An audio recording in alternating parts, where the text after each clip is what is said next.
ମୁଁ आग्रह करी आमर राष्ट्रीय सभापति जगत प्रसाद नाड़ा जी आपण आगे आगामी निर्वाचन विषय वक्तव्य रखिए।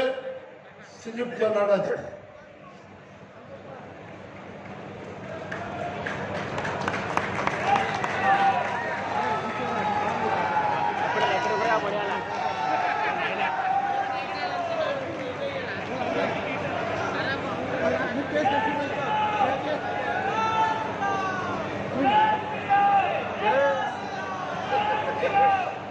बोलिए भारत माता की, भारत माता की, भारत माता की।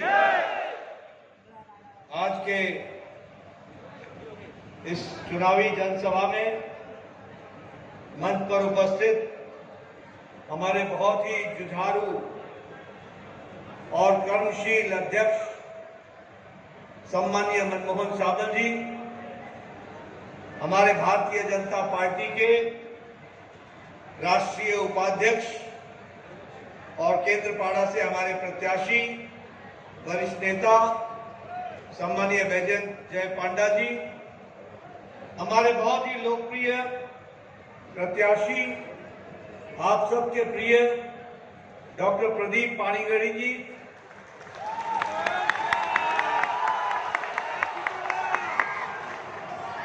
विप्लव देव जी पूर्व मुख्यमंत्री त्रिपुरा और हमारे साथी, मनोरंजन दयाल सामंत्री जी विधायक के प्रत्याशी, के अनिल कुमार जी हमारे प्रत्याशी, कृष्णा नायक जी, विभूति जैना जी,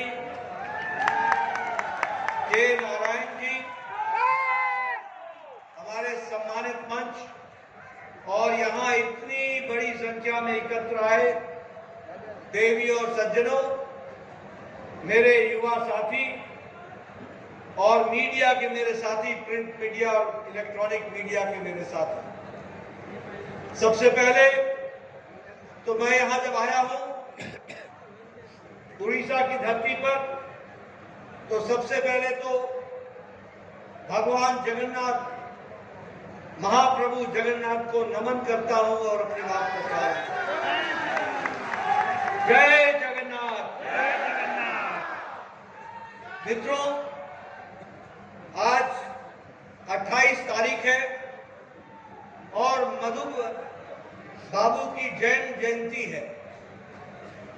मधु बाबू जिन्होंने उड़ीसा को बनाने में एक बहुत बड़ा योगदान किया, ऐसे हमारे मधु बाबू के जन्म जयंती पर मैं उनको भी नमन करता हूं और उनसे आशीर्वाद देता हूं। मैं जब यहां आया हूं तो मैं जरूर कृष्णचंद गजपति जी का भी उल्लेख करना चाहूंगा, जो उन्होंने, जिनकी जन्म जयंती 2 दिन पहले थी 26 तारीख को, और जो बहुत ही जाने हुए स्वतंत्रता सेनानी हुए और जिन्होंने उड़ीसा राज्य बनाने में अपना योगदान किया, उनको भी मैं नमन करता हूं। मित्रों, ये चुनावी सभा है और इस सभा में जो मैं उत्साह देख रहा हूं, उमंग देख रहा हूं, ऊर्जा देख रहा हूं, खुशी देख रहा हूं और जो मैं तालियों की गड़गड़ाहट की आवाज सुन रहा हूं, वो मुझे आश्वस्त कर रही है कि आपने डॉक्टर प्रदीप पानीगढ़ी और सभी हमारे 5 विधायकों को चुनाव जिताने का मन बना लिया है। इसके लिए आपको मैं विशेष रूप से ध्यान दूंगा। मित्रों, ये चुनाव का माहौल है। हमारे अभी मनमोहन सावंत जी, जो मैं उड़िया समझ सका, वो कह रहे थे कि सरकार बदलनी, वो कह रहे थे कि उड़ीसा में सरकार को बदलना। और मित्रों, मैं एक ही बात कहना चाहता हूं कि जो विकास मोदी जी दिल्ली में कर रहे हैं, उसका सही रूप में रूपांतर के लिए यहां प्रदेश में भी कमल खिलना चाहिए और भारतीय जनता पार्टी की सरकार बननी चाहिए। मित्रों, मोदी जी ने भारत की राजनीति की संस्कृति को, तौर तरीके को, रंग ढंग को और जिसे हम कहें परिभाषा को, सब कुछ बदल दिया। भारत में राजनीति आज से 10 साल पहले कैसी थी? आदमी इस मानसिकता का हो चुका था कि इस देश में कुछ नहीं बदलेगा, सब ऐसे ही चलेगा, यहां कुछ बदलने वाला नहीं है, ये तो ऐसे ही रहेंगे, राजनीति भ्रष्टाचारियों के हाथ में ही रहेगी। ऐसी मानसिकता के दौर से गुजर रहा था भारत।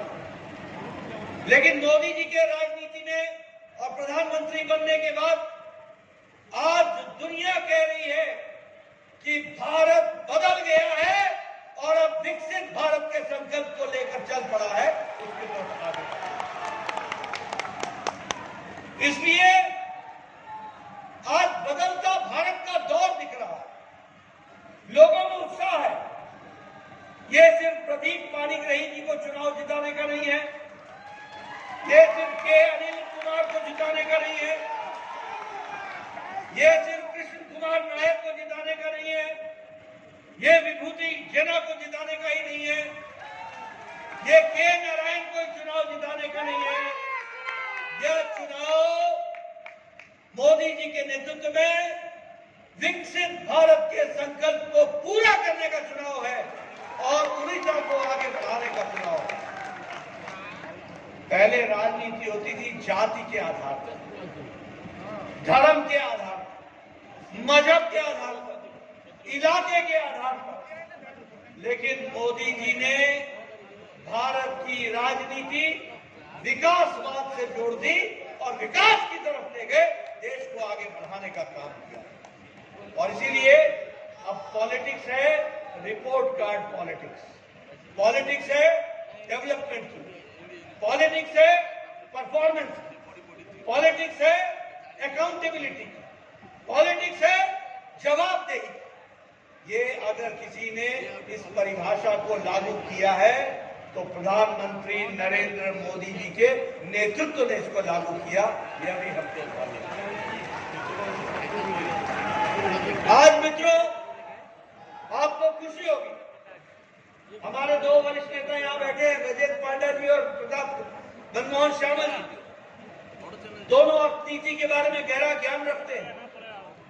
सारी दुनिया की अर्थनीति कोरोना के चपेट में आने के बाद और यूक्रेन के युद्ध के कारण आज सारे देशों की इकोनॉमी और अर्थनीति गड़बड़ा गई, डगमगा गई। लेकिन मोदी जी के नेतृत्व में आज अगर किसी को चमकता हुआ सितारा दिखता है तो वो भारत की अर्थनीति दिखती है, ब्राइट स्पॉट दिखता है तो भारत की अर्थनीति। आपको जानकर खुशी होगी कि आज भारत पिछले 10 सालों में 11वें नंबर की अर्थव्यवस्था थी, 11वें नंबर की अर्थव्यवस्था। लेकिन मोदी जी के नेतृत्व में लंबी छलांग लगाकर आज भारत ब्रिटेन, जिस ब्रिटानिया ने हमको 200 साल राज किया, उस ब्रिटानिया को पछाड़कर भारत आज 5वें नंबर की अर्थव्यवस्था बन गया है, 5वें। और मित्रों, पाणिग्राही जी को चुनाव जिता के भेजना, उड़ीसा से सभी सांसदों को चुनाव जिता के भेजना, मोदी जी तीसरी बार प्रधानमंत्री बनेंगे और 2 साल के अंदर भारत तीसरी आर्थिक शक्ति बन जाएगा, तीसरी सबसे बड़ी आर्थिक शक्ति। आज दवाइयों में, मेडिसिन के मैन्युफैक्चरिंग में भारत आज दूसरे नंबर पर दुनिया में खड़ा है। सबसे सस्ती और सबसे असरदार दवा आज भारत बनाने लगा है। दुनिया की डिस्पेंसरी बन गया भारत, दुनिया की डिस्पेंसरी। 128% हमारा एक्सपोर्ट बढ़ गया है।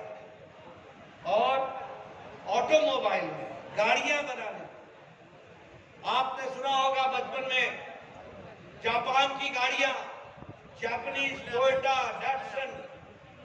आज भारत जापान को पछाड़कर ऑटोमोबाइल मार्केट में और मैन्युफैक्चरिंग में भी भारत आज तीसरे नंबर पर आकर के खड़ा हो गया, तीसरे नंबर पर।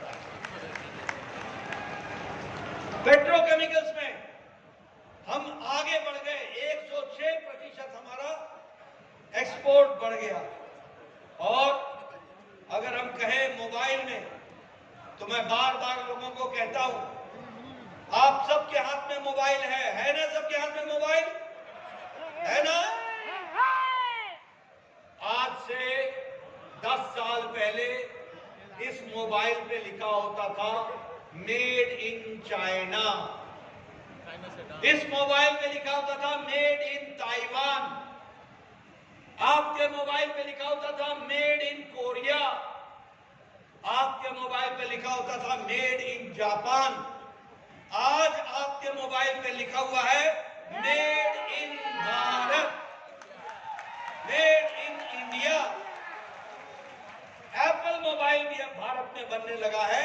ये भारत की बदलती तस्वीर है जिसको हमको याद करना है। आप बताइए, मोदी जी के नेतृत्व में गांव, गरीब, वंचित, पीड़ित, शोषित, दलित, युवा, किसान, महिला, इनको ताकत मिली ना? इनको ताकत मिली है ना? इनको ताकत मिली है ना? जरा बताओ। आप देखो, आज आपके गांव की सड़कें पक्की सड़क से जुड़ गई है। 1.5 लाख पंचायतों को ऑप्टिकल फाइबर से जोड़ा जा रहा है। कॉमन सर्विस सेंटर खुल रहे हैं। यहां हमारे बैजयंत पांडा जी लंबे समय से सांसद रहे, मनमोहन शाह लंबे समय से विधायक रहे, मनमोहन जी आप मंत्री भी रहे। आप बताइए, आज से 20 साल पहले एक पंचायत के विकास के लिए 2.5 से 3 लाख रुपए मिलता था साल का।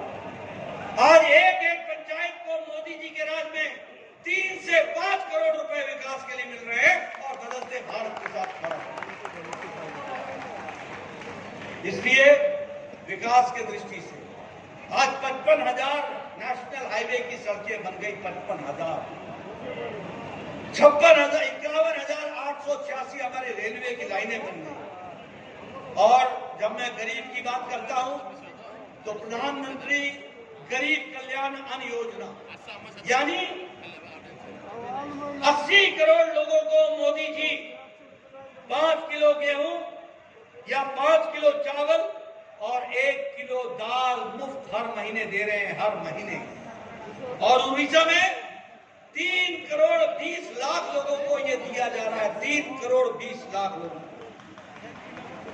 प्रधानमंत्री किसान सम्मान निधि, कभी आपने सोचा था कि किसान को कोई पैसा देगा, कोई उनका समर्थन करेगा? कभी सोचा था? आज प्रधानमंत्री किसान सम्मान निधि में मोदी जी सीधा 11 करोड़ 78 लाख किसानों के खाते में हर चौथा महीने में 2,000 रुपए सीधे उसके खाते में डाल रहे हैं और लगभग 2-2.25 लाख करोड़ रुपए डाल दिया गया है। उसी तरीके से अब मोदी जी ने संकल्प लिया है कि दलहन और तिलहन में, दाल में और तेल में भारत आत्मनिर्भर हो जाएगा अगले 5 साल में। उसके लिए हम आगे काम कर रहे हैं। और जिसको आप मोटा अनाज कहते हो, बाजरा, ये इसको हम लोग और मोदी जी इसको श्री अन्न बोलते हैं। ये श्री अन्न भारत अब इसका हब बन जाएगा और ये उसका केंद्र बन जाएगा। ये भी हमको ध्यान में रखना चाहिए। मैं यहां आपसे ये भी बताना चाहूंगा कि उज्ज्वला योजना में लगभग 10 करोड़ बहनों को गैस का कनेक्शन दिया गया और 53,000 लोगों को, 53 लाख लोगों को यहां उड़ीसा में गैस का कनेक्शन दिया गया। और गंजाम में 27,000 लोगों को गैस का कनेक्शन दिया गया। इस तरीके से काम हुआ। मैं एक बात और बोलना चाहता हूं, आप सबसे मैं बताना चाहता हूं, मैं 1993 में 1993 में मैं एमएलए बन गया था। 1993 में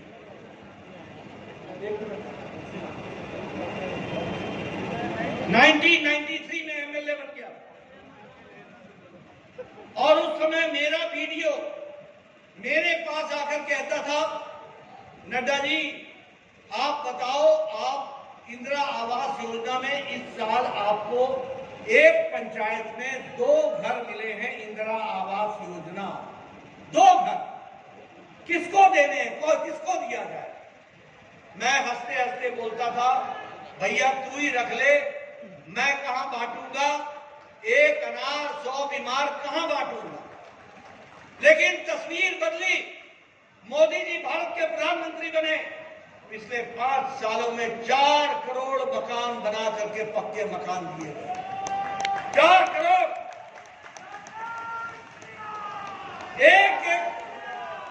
एक पंचायत में 40-40, 50-50 घर बने और पक्के मकान बने। ड्राइंग रूम अलग, बेडरूम अलग, किचन अलग, टॉयलेट अलग, किचन के साथ गैस का कनेक्शन और साथ में कोर्टयार्ड। ऐसे पक्के मकान 4 करोड़ बने हैं। और आप हमारे प्रदीप पाणिग्राही जी को भेजना, अगले 5 साल में मोदी जी 3 करोड़ घर और बनाएंगे। 3 करोड़।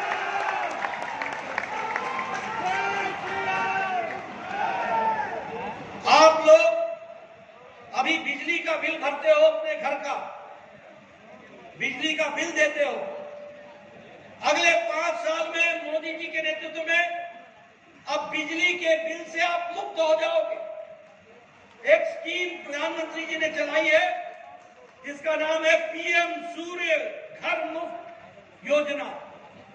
सौर ऊर्जा हर एक को दिया जाएगा, हर एक घर का छत को दिया जाएगा सौर ऊर्जा। और सौर की ऊर्जा से आपके घर की बिजली चलेगी और जो बिजली एक्स्ट्रा होगी वो सरकार खरीद लेगी और आपको आमदनी का जरिया हो जाएगा। इस तरीके से काम करेगा।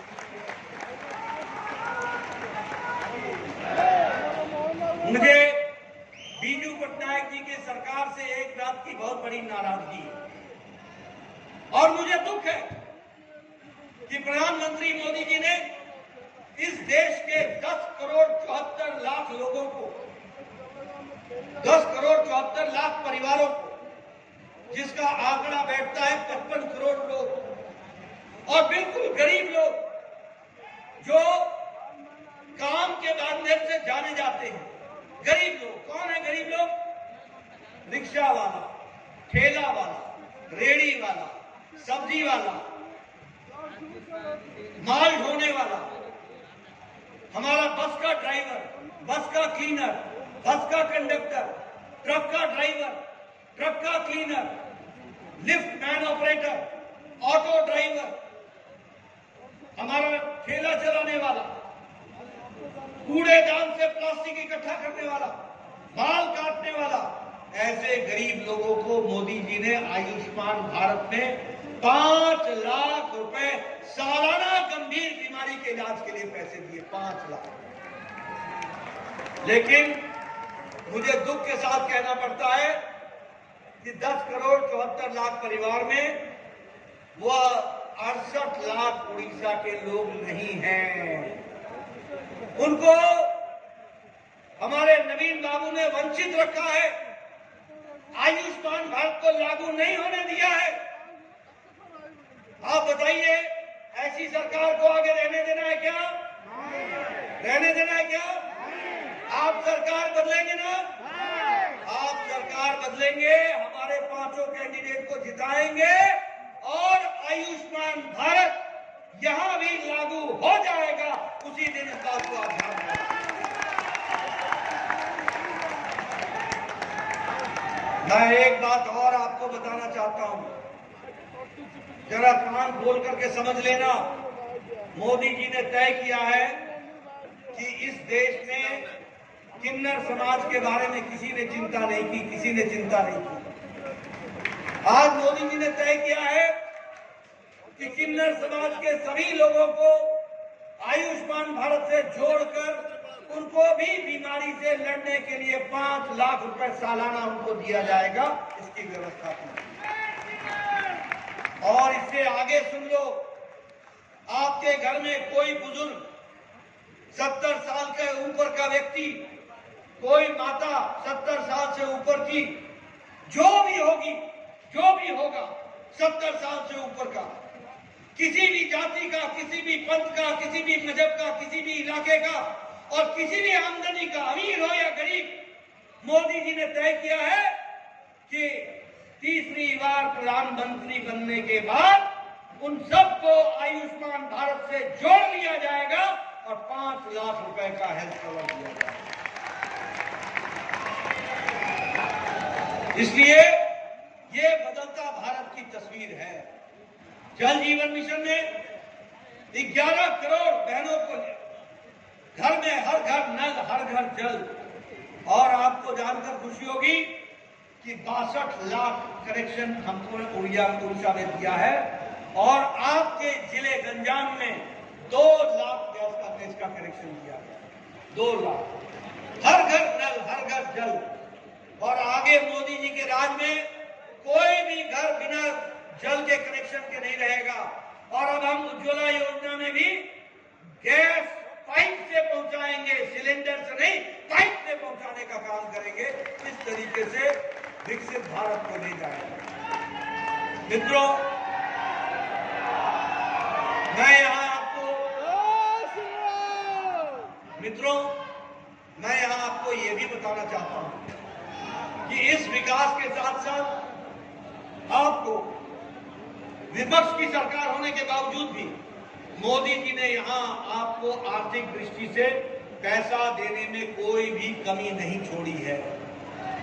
जो आपका टैक्स में अधिकार था वो 3.5 गुना प्रधानमंत्री मोदी ने बढ़ा दिया। जो आपको ग्रांट इन एड, जो आपको मदद के रूप में मिलता था, उसको भी मोदी जी ने 3.5 गुना बढ़ा दिया है। आपको जानकर खुशी होगी कि इंडियन इंस्टीट्यूट ऑफ मैनेजमेंट का परमानेंट कैंपस संबलपुर में स्थापित कर दिया गया और स्मार्ट सिटी में राउरकेला और भुवनेश्वर को जोड़ लिया गया है और 2000 करोड़ रुपए उसके लिए दिए गए हैं। आज उड़ीसा में नेशनल हाईवे में 4300 किलोमीटर की सड़क बन रही है।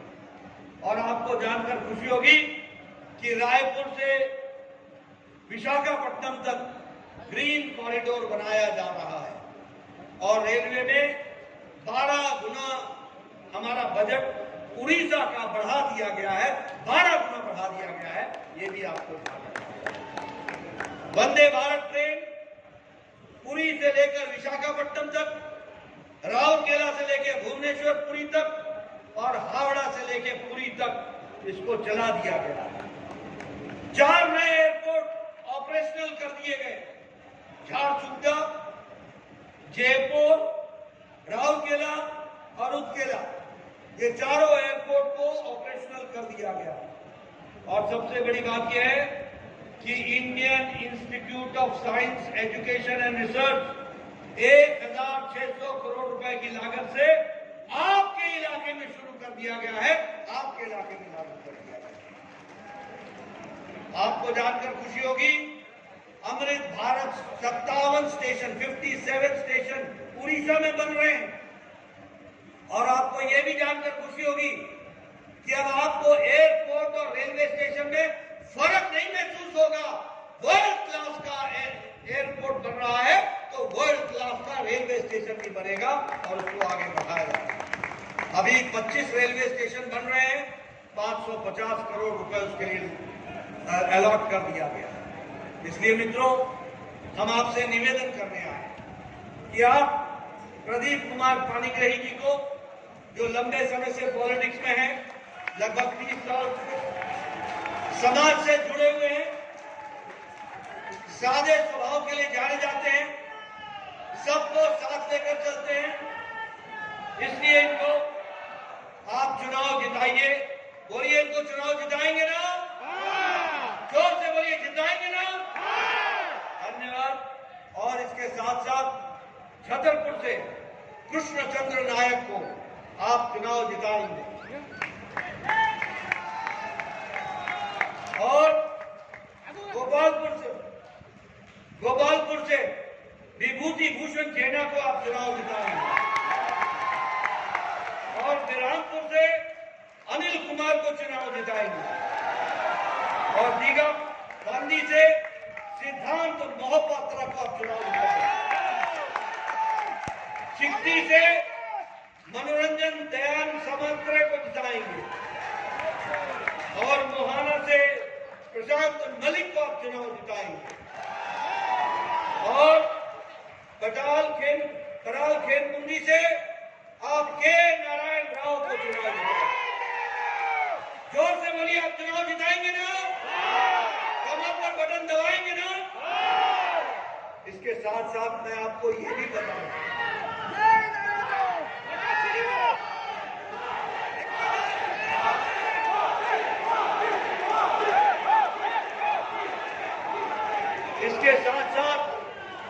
इसके साथ साथ मैं एक बात और भी आपको बताना चाहता हूं। आप इनको चुनाव जिताएंगे तो स्पष्ट हो जाएगा कि आप नवीन बाबू की सरकार को गिराएंगे। उसके लिए आपको आगे बढ़ना पड़ेगा। मैं मित्रों एक बात और कहना चाहता हूं, और वो ये कहना चाहता हूं कि आप बताओ,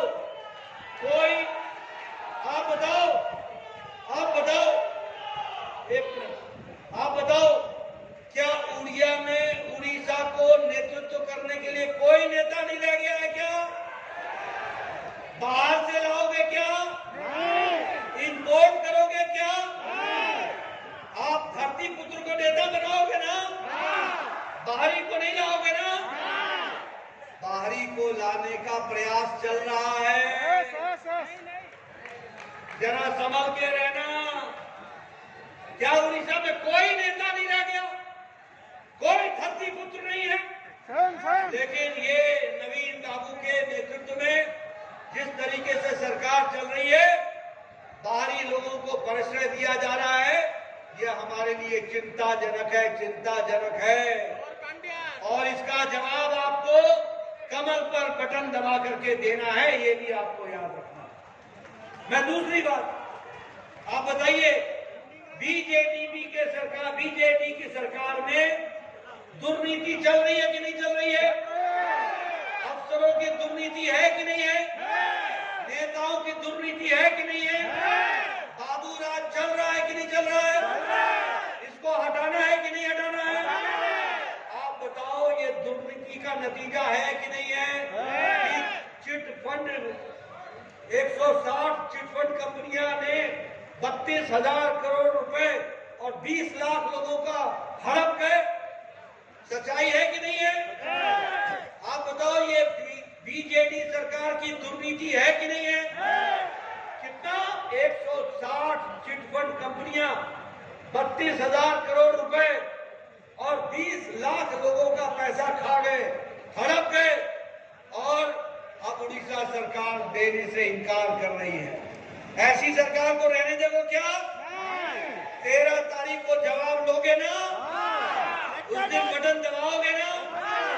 मैं एक बात और बोलना चाहता हूं। ये आजाद प्रदेश है। जल जीवन मिशन में वो ठेकेदार हैं जो ब्लैक लिस्टेड हैं। क्या दोस्ती है तुम्हारी? क्या दोस्ती है बीजेडी की सरकार की कि जल जीवन मिशन में जो ठेकेदार ब्लैक लिस्टेड है उनको आप ठेका दे रहे हो?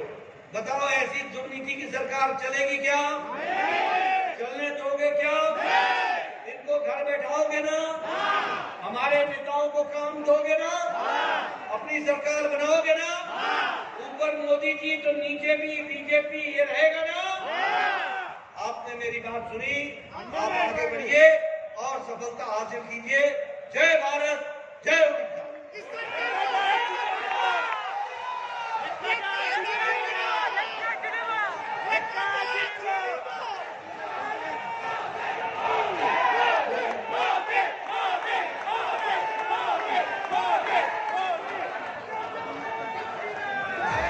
ମୁଁ ବର୍ତ୍ତମାନ ଡକ୍ଟର ପ୍ରଦୀପ ପାଣିଗ୍ରାହୀଙ୍କୁ ନିବେଦନ କରିବି ସେ ଦୁଇ ପଦରେ ତାଙ୍କର ଧନ୍ୟବାଦ ଦେବେ।